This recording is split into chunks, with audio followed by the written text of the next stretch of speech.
They called him El Maestro, not because he stood quietly behind a colonial podium, not because he obeyed rules written for him by distant men in Washington, but because when Pedro Albizu Campos spoke, people listened. And when people listened, power began to tremble. Now, pause for a moment, because this is not a story most Americans were ever taught in school. In fact, it's a story that tends to vanish precisely when it becomes uncomfortable, and that alone should tell you something. So let's slow down, let's set the stage, and let's ask a question history rarely dares to ask out loud. How does a man become so dangerous that an empire decides he must be broken at any cost? Pedro Albizu Campos was born in 1891 in Ponce, Puerto Rico, at a time when the island itself was undergoing a brutal transition. Torn from Spanish rule and handed to the United States after the Spanish-American War, Puerto Rico was never treated as an equal partner, but as property, a possession, something to be managed. Albizu grew up watching this reality unfold in real time. American corporations took control of Puerto Rican land. Sugar plantations expanded while local farmers were pushed aside. Spanish was discouraged, English was imposed, and slowly, subtly, Puerto Ricans were taught that they were lesser, politically, economically, culturally. But this is where the story begins to bend away from expectations. Albizu was brilliant, exceptionally so. He excelled academically, earning scholarships that carried him far beyond the island. Eventually, he reached Harvard University, one of the most elite institutions in the United States. There, he studied engineering, law, and military science. He spoke multiple languages fluently. He trained as a U.S. Army officer during World War I. By every metric the empire values, Pedro Albizu Campos was a success story, and that was precisely the problem. Because instead of becoming a loyal administrator of American power, Albizu did something unthinkable. He learned the system and then turned that knowledge against it. Albizu didn't just study law, he studied how law is used as a weapon. He didn't just study military strategy, he studied how empires suppress resistance.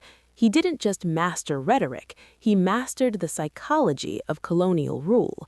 And when he returned to Puerto Rico, he came back not softened by American education, but sharpened by it. This is where the transformation truly begins. Albizu joined the Puerto Rican Nationalist Party and quickly rose to leadership. His speeches electrified crowds. He didn't speak in vague promises, he spoke in moral absolutes. He called colonialism what it was, exploitation. He called U.S. rule what it was, foreign domination. And most dangerously of all, he insisted that Puerto Ricans were not wards of the United States, but a sovereign people with the right to self-determination. Understand this clearly. The United States could tolerate criticism, it could tolerate reformists, it could tolerate controlled dissent. What it could not tolerate was legitimacy, and Albizu Campos had it. He was educated, articulate, disciplined, and fearless. He could debate U.S. officials in their own language on their own terms and win.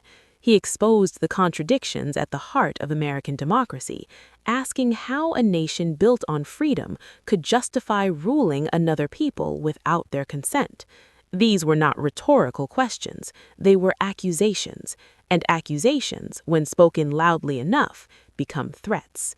So the pressure began. The FBI monitored Albizu and the Nationalist Party. Informants were planted, meetings were surveilled. Newspapers aligned with American interests portrayed him as unstable, radical, even dangerous. Not wrong, dangerous to power, but the word was weaponized. Still, Albizu refused to retreat. Then came the violence. In 1935, police opened fire on Nationalist Party members near the University of Puerto Rico. 4 nationalists were killed. The incident became known as the Rio Piedras Massacre. Albizu was not present, but he was blamed. Because when empires face resistance, they don't always punish actions, they punish symbols. Pedro Albizu Campos was arrested, charged with sedition, and put on trial in a U.S. federal court. And here's a detail often brushed aside, but it matters. The jury that convicted Albizu was overwhelmingly American. Puerto Ricans were systematically excluded. Despite clear evidence of political bias, he was sentenced to prison. This was not justice. This was containment. He was sent to the Atlanta Federal Penitentiary where something strange began to happen. Albizu reported intense pain, burning sensations, disorientation.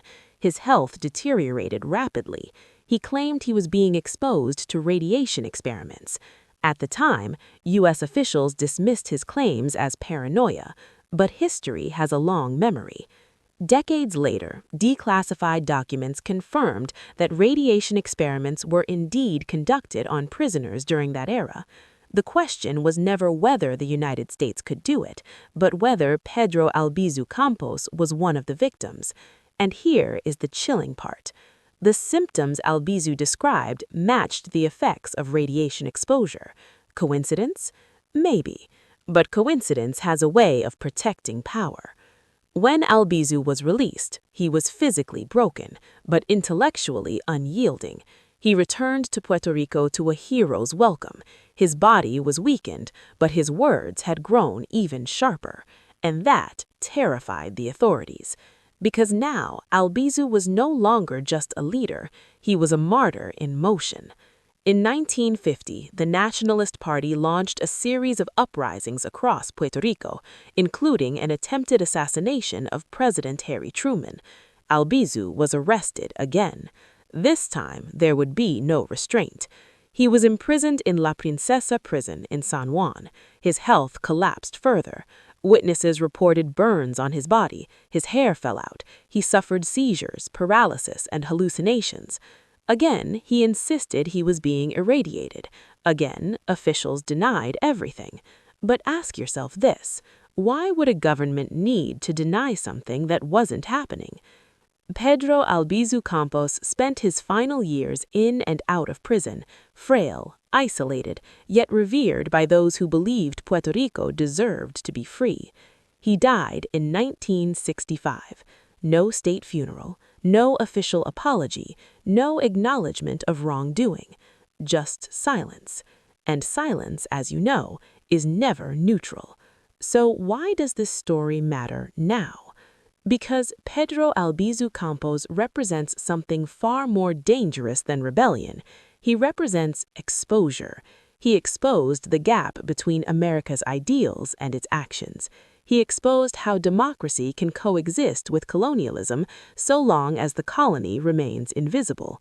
And he exposed the lengths power will go when challenged by someone who cannot be easily dismissed. He wasn't erased because he was failed.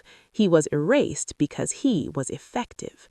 Today, Puerto Rico remains a U.S. territory. Its people are citizens who cannot vote for the president who governs them.